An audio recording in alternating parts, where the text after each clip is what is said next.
যে খবরে এখন নজর, সকাল থেকে ভোট প্রচার বিজেপি প্রার্থী শিলভদ্র দত্তের। পানিহাটিতে মূলত ভোট প্রচারের সঙ্গে জনসংযোগে মন দিয়েছেন প্রার্থী শিলভদ্র দত্তের। প্রচারে বেরিয়ে আশীর্বাদ নিতে দেখা গেল, আশ্রমেও গেলেন তারা। সে ছবি একটু দেখাচ্ছে। সকাল থেকে ভোট প্রচার চলছে বিজেপি প্রার্থী শিলভদ্র দত্ত। সরাসরি ছবিটা জানার চেষ্টা করবো। এলাকা থেকে রয়েছেন শান্তনু আচার্য। শান্তনু, ইতিমধ্যে বেশ কয়েকদিন ধরে একটানা জমিয়ে প্রচার করছেন বিজেপি প্রার্থী। আজ কোন কোন জায়গায় গেলেন তিনি?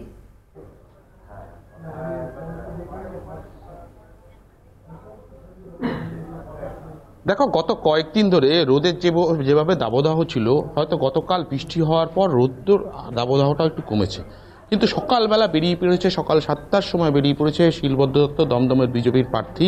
এবং তিনি পানিহাটির বিভিন্ন জায়গায় তিনি প্রচার করছেন এবং সাধারণ মানুষের সঙ্গে কথা বলছেন। প্রথমে তিনি পানিহাটি, উসুমপুর, বটতলায় সমস্ত বাজারে যান এবং বাজারে গিয়ে তিনি সমস্ত মানুষের সঙ্গে কথা বলেন এবং দেখা করেন। তারপরে তিনি সরাসরি চলে আসেন যে খড়দহ কাটিয়া বাবার আশ্রমে, এবং আশ্রমের এইখানে তিনি রীতিমতন ঠাকুরের কাছে প্রার্থনা করেন আর আশীর্বাদ দেন। তিনি একটাই কথা বলছেন, যেহেতু আজকে উচ্চ মাধ্যমিক পরীক্ষা, আমাদের অঞ্চলে যাতে কোনো ছেলে ফার্স্ট সেকেন্ড থার্ড হোক, এইটাই তিনি আশা করেন। তাছাড়াও তিনি সাধারণ মানুষের জন্য ভালো কামনা করছেন। এই মুহূর্তে রয়েছেন তিনি ঠিক কাঠিয়া বাবার আশ্রমের ঠিক গঙ্গার পার্বতী অঞ্চলে, এবং এইখানকার যারা বাসিন্দা আছেন তাদের সঙ্গে কথা বলছেন।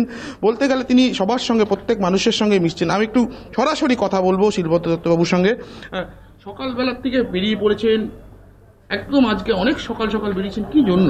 দাদা, মানুষের কাছে তো যেতেই হবে, মানুষের পাশে। আমি তো জিপে চড়ে বা টোটোয় চড়ে ঘুরছি না, তাই জন্য আমার সময়টা বেশি লাগছে। আমি পাড়ায় পাড়ায় প্রায় ডোর টু ডোর করছি, যতক্ষণ অবধি সম্ভব, যতটা করা সম্ভব করব। তারপরে হয়তো লাস্টে গাড়ির ব্যবস্থা নিতে হবে, কারণ সারা পুরো দমদমটাকে ঘোরাতে হবে। তা আমি সকালবেলা আজ বেরিয়েছিলাম উসুমপুর, বটতলায়, বাজার এলাকা এবং তার সংলগ্ন এলাকাগুলোর মানুষের সঙ্গে দেখা করেছি, কথা বলেছি। ওখান থেকে আজকে আমি এখানে কাটিয়া বাবার আশ্রমে গেছি। এর আগেও আমি অনেক আশ্রমে দেখা করছি। তার কারণ ভারতবর্ষের উন্নয়ন, ভারতবর্ষের এগিয়ে যাওয়াটা আধ্যাত্মিকতার লাইনে।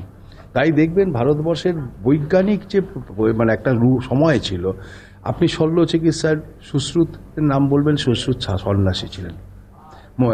আপনি যদি আর্যভট্টের নাম বলেন, শূন্য আবিষ্কার করেছেন কে, তিনিও সন্ন্যাসী ছিলেন। কারণ আমাদের দেশের সংস্কৃতিটাই হচ্ছে আধ্যাত্মিকতার সংস্কৃতি, সনাতনী সংস্কৃতির সেই ধারাকে এগিয়ে নিতে গেলে পরে আধ্যাত্মিকতার সঙ্গে একটা সম্পর্কের দরকার আছে, এবং নিজের মনকে ভালো রাখতে গেলে পরে ঈশ্বরের কাছে আসতে হয়। তার জন্যই আমি কখনো রামকৃষ্ণ মিশনের প্রেসিডেন্ট মহারাজের কাছে গেছি, কাটিয়া বাবার আশ্রমে এসছি, আমি যোগদা বা আশ্রমে এসছি। আমি প্রার্থনা তো হচ্ছে বাংলার উন্নয়ন হোক, ভারতবর্ষের উন্নয়ন হোক। কারণ সনাতনী সংস্কৃতিকে ধ্বংস করার যে চেষ্টা চলছে, এখনও চলছে, আজকে সেইটার বন্ধ করা হোক। আমি ঈশ্বরের কাছে প্রার্থনা করি সেই শক্তিটা আমাদের দিন, শক্তিটা আমাদের সবার, ভারতবর্ষের প্রধানমন্ত্রী নরেন্দ্র মোদীকে আরও শক্তিশালী করুন। কারণ ভারতবর্ষকে বাঁচাতে গেলে ভারতবর্ষের পুরাতন সংস্কৃতি, আধ্যাত্মিকতার এই সংস্কৃতিকে বাঁচাতে হবে, যেটা নরেন্দ্র মোদী চেষ্টা করছেন। সেই জন্যই আমরা সবাই আশ্রমে আসা, মহারাজদের সঙ্গে কথা বলা, ঈশ্বরের কাছে প্রার্থনা করা, কিছুটা সময় তাদের কাছে একটু কি বলে মেডিটেশনই বলুন, ধ্যানই বলুন, করে বসে নিজের মনকে শান্ত করা, এগুলো করা। শিলবাবু, এটা তো ভোট প্রচারের বাইরে মনে হয়। একদমই তাই। এখানে ভোট দেখে দেবে, সন্ন্যাসীদের দেখে তো এখানে ভোটই নেই বোধ হয়।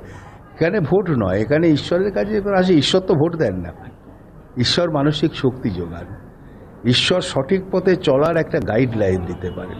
তো এখানে ভোট কোথায়? লোকসভা সঠিক পথে চলছে না, বাংলায় চলছে না, বা দমদম আলাদা করে চলবে কি? চোরেদের রাজত্ব হয়েছে, চাকরি পাশ করা ছেলেরা রাস্তার ধারে বসে থাকছে আর চাকরি বিক্রি হচ্ছে, চাকরি পাওয়া ছেলেদের চাকরি চলে যাচ্ছে।